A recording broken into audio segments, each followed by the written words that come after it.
Rain stitched the river into broken glass the day we buried my sister, Lucy.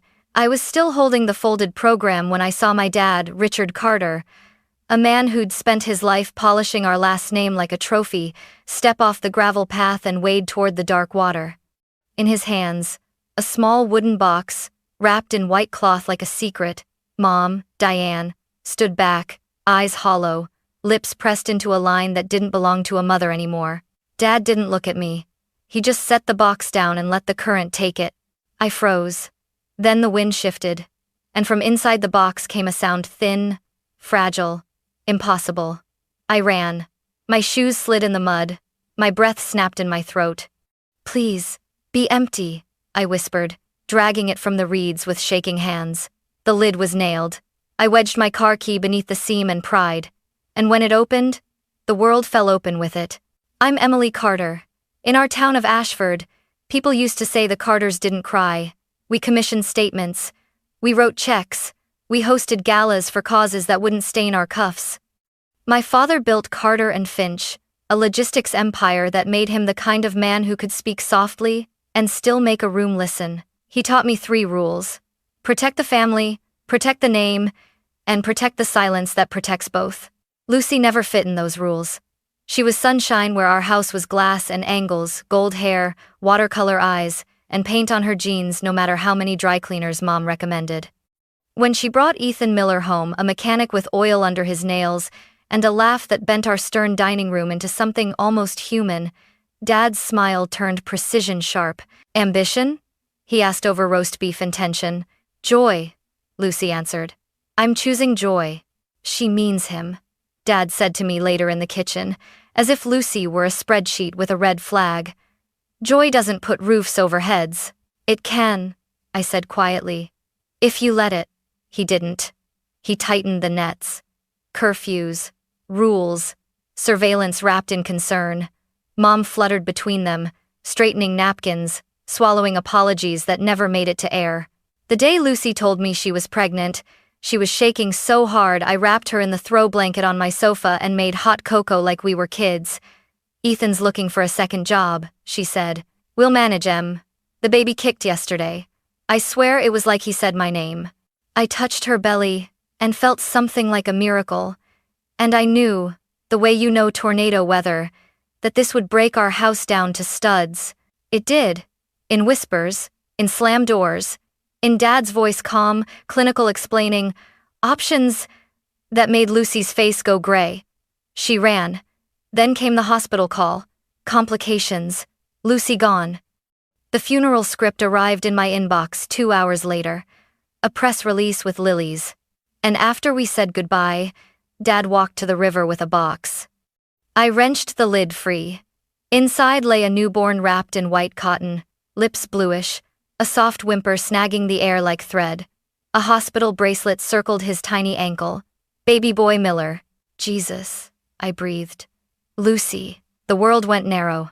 My hands moved before the rest of me caught up.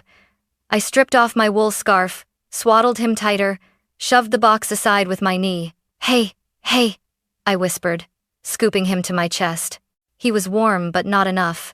His breath fluttered like something deciding whether to stay. Behind me, gravel. Footsteps. "Emily," Dad said.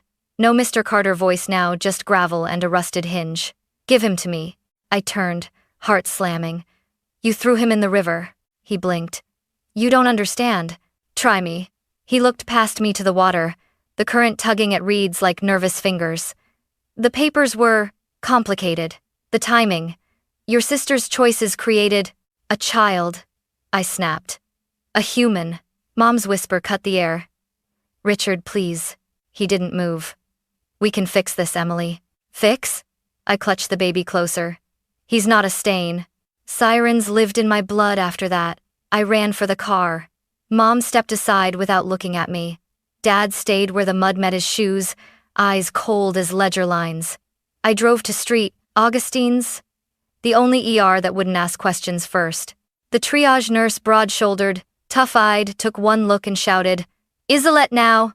She asked for the story, and I gave her a version with sharp edges sanded down. "Found him near the river," I said. "Alone." She stared a fraction too long, then nodded, already moving. You saved him. I think he saved me, I said, and realized it was true. They took him. They wrote his name as Baby Carter, because I said it fast, and with a face that said, "Don't argue." I sat in a plastic chair between a vending machine and the future, shaking so hard I spilled coffee down my coat. When the doctor finally came, he said, "Early distress, mild hypothermia, but responsive. He's a fighter." "Of course he is," I whispered. "He's Lucy's." I named him Lucas, not Luke. Lucas, because it sounded like a bridge between Lucy and us. I signed foster papers with hands that had steadied dozens of million-dollar presentations and had never felt this unsteady. I went home to my apartment and learned the choreography of bottles and 3 a.m. Sirens disguised as cries. The first night, I fell asleep on the floor beside the bassinet, one hand inside so he could curl his tiny fingers around mine. When he did, something rewired. On day 3, Dad's car slid to the curb like a verdict. He didn't buzz. He appeared because men like him don't ask for doors. I met him in the hall outside my unit, Lucas, a warm weight against my chest. "Enough," he said, soft, dangerous. "You've had your moment. Give me the child, and I'll handle the necessary arrangements." Arrangements like drowning? My voice didn't sound like mine. It sounded like steel flexing. His jaw flexed back. Like discretion. Like not turning your sister's mistake into a headline that eats our lives. Lucy wasn't a mistake. He stared at Lucas. Something flickered, maybe fear, maybe regret, maybe nothing I was willing to name. "Emily, you will regret this rebellion. I already regret every time I didn't stop you sooner." "Diane," he said without looking, because of course Mom was behind him, gray and flinching. "Tell her." Mom swallowed. Your father. He's scared." "So am I said. "But not of the truth." Dad stepped forward, and I stepped back. And we did that silent waltz until my door hit my shoulder blades. "You can't keep him," he said. "Watch me." "And money," he said, like it was oxygen. "You'll need it. Lawyers, child protective services, the press. I have friends." I lied. "And spine." He studied me a long time, then said, very softly, "You are making yourself an enemy of this family." I looked down at Lucas. He yawned, unbothered by dynasties. "No," I said. "I'm making us into one." The door closed between us. The lock slid home. On the other side, my father stood very still. Then his footsteps retreated. It took me a full minute to realize I was crying without sound. You can love your family and still defend yourself from them. That became my thesis. I called Ethan. The call went to voicemail. The second call rang, and when he finally answered, I heard breath and a hollow room. "Emily?" "Ethan," I said. "You need to sit down." He didn't. He leaned against whatever hadn't been repossessed yet, and listened as I poured the river into the phone. He didn't speak for so long. I thought the call had dropped. Finally, a shattered whisper. "They killed my son." "No," I said quickly. "No. I pulled him out. He's alive. He's safe." Silence. Then a sound I will never forget, a sound, like someone swallowing a scream. "Where?" "Street Augustine's. He's perfect." A chair scraped. A door slammed. "I'm coming." He arrived 38 minutes later, winded, eyes raw. The nurse made him scrub in, then led him to the isolette. He put his palm on the plastic and crumpled, shoulders shaking. "Lucas," he breathed. "Hey, little man." He looked at me like I'd dragged a star out of the river. "Why?" he asked. One word, the whole trial. "Because Lucy would never forgive me if I didn't," I said. "And because I didn't know how to be her sister and let him go." We made a plan in the language of people who can't afford to lose. Petition for emergency guardianship. Document everything. Copy hospital records. Keep a log of calls, threats, gifts with strings, apologies that weren't. We built a file thick enough to stop a bullet, and thin enough to hide under my mattress. Dad sent flowers big enough to rob oxygen from the room. "Congratulations on your charity," the card said. It wasn't signed. Mom sent a text at 2:13 a.m. "I'm sorry. I'm so sorry." I stared at it until the letters blurred. At dawn, Lucas opened his eyes fully for the first time. They were the exact blue of Lucy's favorite paint. He blinked, like someone waking into a world on purpose. I put my finger in his palm. He squeezed. I said, "Good morning, my tiny rebellion," and felt the sunrise. The Carter courthouse sits like a marble threat at the end of Willow Street. On the day of the emergency hearing, the steps shone wet, the sky leaden. Dad didn't join us on the walk from the curb. He waited at the doors with a lawyer whose suit cost more than my car. Mom was a pale satellite, orbiting no one. Ethan squeezed my hand. "Whatever happens," he said, "we did the right thing." "Whatever happens?" I echoed, and we went in. Family courtrooms are small on purpose. The judge, Honorable Marian Decker, wore no nonsense like cologne. She read the file, tapped each page like a metronome, and finally looked up. "Miss Carter, Mr. Miller, Mr. Carter." "Your Honor," Dad's lawyer purred, "the Carters stand ready to assume full responsibility for this child's welfare. My client's daughter died under tragic circumstances, and in the immediate aftermath, mistaken decisions were made by distraught individuals." "Mistaken," Judge Decker repeated. Heat of grief. A sigh practiced. "My client deeply regrets." "Show me the regret," Judge Decker said. "Not the performance. Where is the mother of this child?" The air thinned. Ethan's jaw trembled, but he kept it still by will alone. "She's gone, Your Honor." "I see." The judge's eyes softened, then sharpened. "What I have is a newborn, a bereaved father of limited means, and a paternal aunt who has assumed temporary care. I also have allegations of abandonment." Dad's lawyer stood to object. The judge lifted a finger. "Sit. I'm speaking." She turned to me. "Miss Carter, do you have evidence of the child's endangerment?" "My statement," I said, voice steady because it had to be. "And a video." Dad's head snapped. "Video?" I nodded. "I have a dashcam that triggers when motion is detected near my parking space. My parents parked by the river path during the funeral procession. The dashcam caught them walking past, carrying a box. It didn't show the water, but it shows the box leaving and my father's hands empty on the return." Dad laughed, too loud. "A box could contain anything."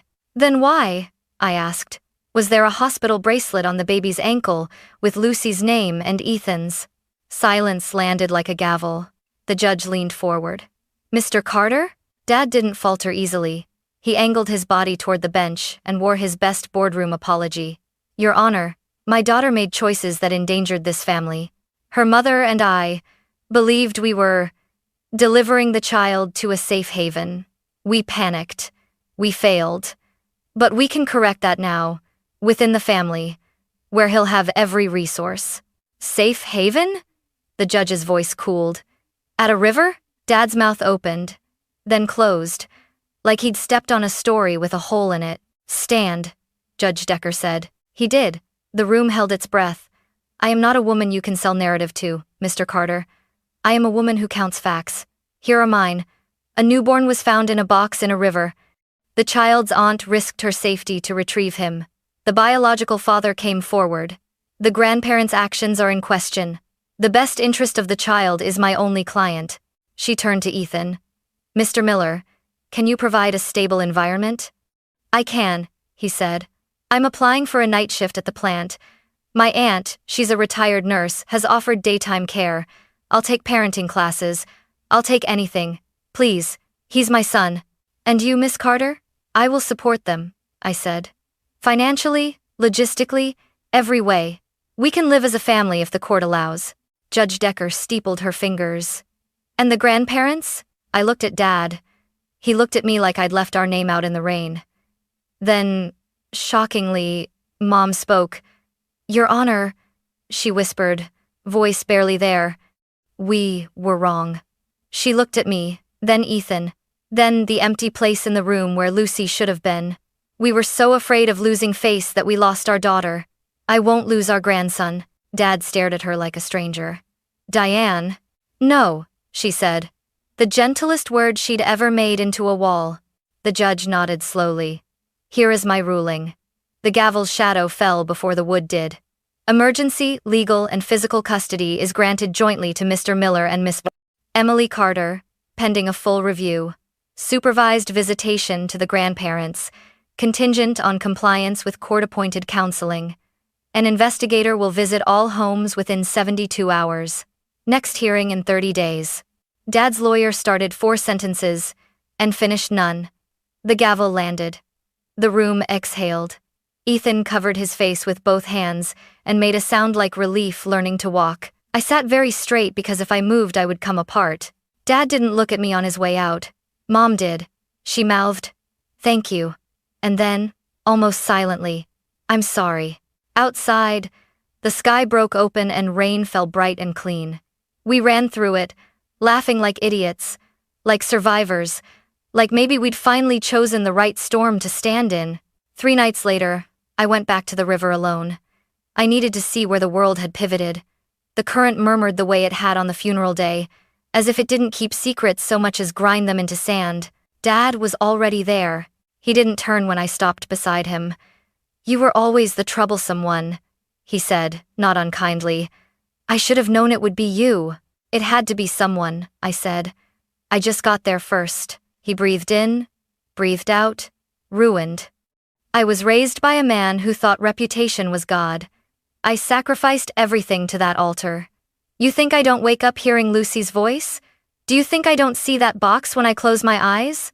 I swallowed. Then why? Because power is a corridor with doors that lock behind you, he said. Every step you're more the man who takes the next step. Until one day you're at a river holding a box and you don't know how to be anyone else. The wind lifted my hair. A car crossed the bridge. In the hospital parking lot, Ethan was probably feeding Lucas, counting breaths as if they were pearls. "You can step back," I said. "You can always step back." "Can I?" he asked. "When your childhood taught you that stepping back is death." He finally looked at me. He looked smaller. "You humiliated me in that courtroom. I saved your grandson." I paused. "And maybe what's left of you." He laughed then, a broken thing. "You won, Emily." "No," I said. "Lucas did." We stood a while longer, listening to the water write and rewrite the same sentence. When I left, Dad didn't follow. The next morning, the counseling office called him 3 times. On the 4th, he answered. We moved slow and sturdy. Ethan took the night shift at the packing plant. I took mornings with Lucas, relearned how to be a person fueled by 2-hour naps and the smell of baby shampoo. Mom came to our apartment with bags of groceries and apologies she couldn't form. She learned to swaddle with the focus of someone rewiring a satellite. On her second visit, she brought a canvas from Lucy's room unfinished, full of light. "He should grow up with her colors," she said, voice shaking. Dad showed up once, hands empty. He stood in the doorway like a man asking a house permission to be forgiven. Lucas was asleep in his bassinet. Dad stared at him a long time. Then he cleared his throat and said, "I set up a scholarship in Lucy's name, for girls who want to study art and don't have fathers who can bear it." He swallowed. "If you'll let me, I'd like to set one up for boys with last names that don't open doors." Ethan nodded, jaw tight. "It's a start," Dad nodded back. "I will do the rest of the steps without being asked." He left a check on the counter. I didn't touch it for 2 days. Then I put it in a separate account labeled, Rivers Change Course. I made him sign an agreement that the funds were irrevocable in public. He didn't argue once. On Sundays, we took Lucas to the park. He slept through the birds. He squinted at the sky like it was a problem to solve. Ethan told him stories about engines and promises. I told him stories about his mother, how she once painted the sunrise onto our bathroom mirror because the world needed more mornings. At night, when the apartment was quiet, I wrote. Not press releases, not statements. A letter to Lucy. It began. "We nearly lost him. We nearly lost us. But I think if you can believe it from wherever you are, we're learning how to breathe." On the first clear day of spring, we brought Lucas to the river. Ethan carried him, I carried flowers. Mom came too, quiet and fragile and stubborn. Dad arrived late, hands open. We stood where the reeds bow. I placed the flowers on the water. They spun, then drifted like something letting go. "Hi, Luce," I said, "because some stories you tell out loud. He's everything." Ethan kissed Lucas's head. "You'd be proud." Mom closed her eyes. Dad opened his and didn't look away. He stepped closer, just enough, and said, soft so the river wouldn't steal it, "I'm sorry, Lucy." Then to Lucas, "I will spend the rest of my life deserving the chance to know you." Lucas stretched, a tiny fist unfurling. The wind shifted. Somewhere, a dog barked like laughter. We stood together, not perfect, not clean, not healed, but healing. Families aren't marble. They're soft tissue. They scar, they knit. I looked at the water and remembered the box. I looked at my son-nephew and saw a boy who would never be put in one. And when we left, the river kept moving, as it always does, but I swear it sounded like it was singing.